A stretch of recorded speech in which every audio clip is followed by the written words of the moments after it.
1980களின் அந்த அழகான வீடு. மார்கழித் திங்கள், குளிரில், இருளில், அந்த குடிலில், சிறு தீயின் அனலில் உள்ளம் ஊடுருவும் அந்த இசை. இருதயராஜா கைவண்ணத்தில் உருவான ரேடியோ வழியாக இளையராஜா இசை மொழியில் பேசிக்கொண்டிருந்தார்.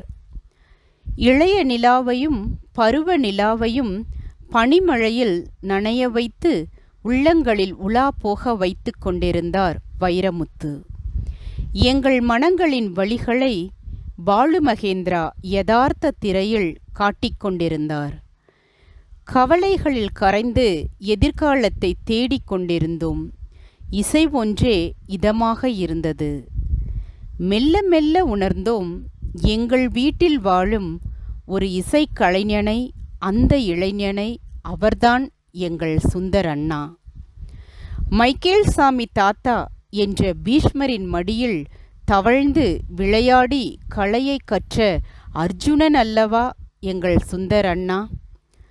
வில் வித்தையினும் சிறந்தது வயலின் வித்தை. இரண்டுமே விரல் வித்தை. தேவாலய இசைக்கு தேவையில்லை ஒரு இளையராஜா. தேவாலய இசைக்கு தேவையில்லை ஒரு இளையராஜா.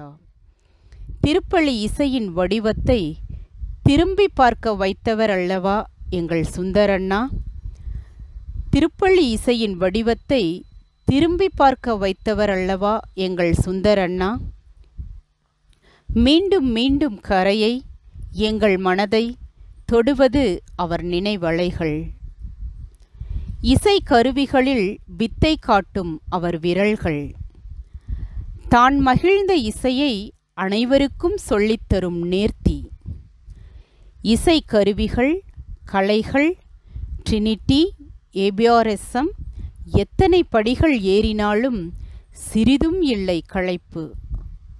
கிறிஸ்துமஸ் குடில், தேர், பீடம் பிரதிபலிக்கும் அவர் படைப்பாற்றல். திருப்பள்ளி இசை மேம்பட மைக்கேல் சாமி தாத்தாவுடன் அவர் செய்யும் வயலின் பயிற்சி. தன் பெயரின் புனிதருக்கு, அந்தோணியாருக்கு அவர் வைக்கும் உபயம். அவருக்கு பிடித்த மைசூருக்கு அனைவரையும் அழைத்து செல்லும் அன்பு இதயம். எங்களுக்காக அவர் வாங்கி வரும் அந்த மைசூர் ஸ்வீட்ஸ். இன்னும் ஓயவில்லை அவர் நினைவலைகள்.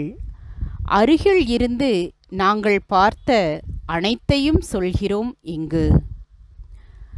அவருடைய முதல் கீபோர்ட், முதல் எல்லோ கிட்டார், முதல் கேமரா. அவர் விரும்பி சுற்றுலா செல்லும் நிர்மலா பள்ளியின் கிரீன் வேன். தினமும் அவர் சந்தித்து மகிழும் புனித தெரேசா அவரது பள்ளி. விடுமுறையிலும் அவர் விடாது இசை பேசும் புனித சூசையப்பர் தொழிற்பள்ளி. கடலோர கவிதை ஒன்று மலையோரம் மிதந்து வந்து தட்டச்சில் முத்திரை பதித்தது.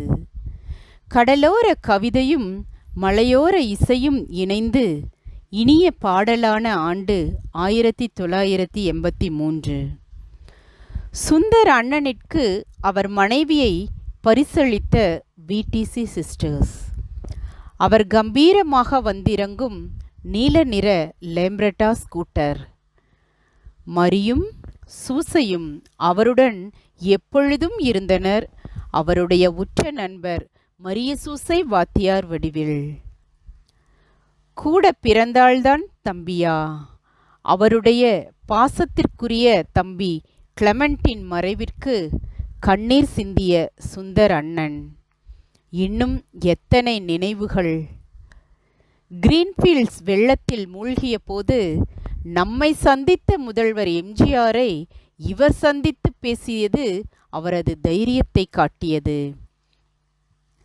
அனைவரையும் அரவணைத்து சென்று அவர் சாதிக்கும் வெற்றி அவரது தலைமை பண்பை காட்டியது. கலை பண்பாட்டுத்துறை கௌரவித்த கலை முதுமணியே. கலை பண்பாட்டுத்துறை கௌரவித்த கலை முதுமணியே. இசையில் விருதை வென்ற விசை இசை கலைஞரே. பள்ளிக்கு தலைமை ஆசிரியர், தமிழ்நாடு அரசுக்கு நல்லாசிரியர். அநீதி நடக்கும் இடங்களில் அவரது கோபமும் போராட்ட குணமும் பாதிக்கப்பட்டவரை காப்பாற்றி தேற்றியது. எத்தனை பேருக்கு தெரியும் அவருக்குள் ஒளிந்திருந்த ரவிவர்மாவை? எத்தனை பேருக்கு தெரியும் அவருக்குள் ஒளிந்திருந்த ரவிவர்மாவை? தூரிகையின் துணையுடன் அவர் தீட்டிய வண்ணங்கள், தேவாலய சுரூபங்களில் இன்றும் வாழும் நினைவு சின்னங்கள். தூரிகையின் துணையுடன் அவர் தீட்டிய வண்ணங்கள், தேவாலய சுரூபங்களில் இன்றும் வாழும் நினைவு சின்னங்கள். சுந்தர் அண்ணன் வீட்டு சுவர்களும் இசைப்பாடும், சுந்தர் அண்ணன் வீட்டு சுவர்களும் இசைப்பாடும் என்று யாரோ சொல்ல கேட்டு நானும் இசையமைத்தேன், தேடினேன், கேட்கத்தான் ஆளில்லை. பிரிந்தாலும் அவரது நினைவலைகள் இன்றும் எங்கள் மனதை தொட்டு செல்கின்றன, கண்களில் ஈரத்தை விட்டு செல்கின்றன. அவரது ஆன்ம இளைப்பாற்றிக்காக நாங்கள் வேண்டிக் கொள்கிறோம்.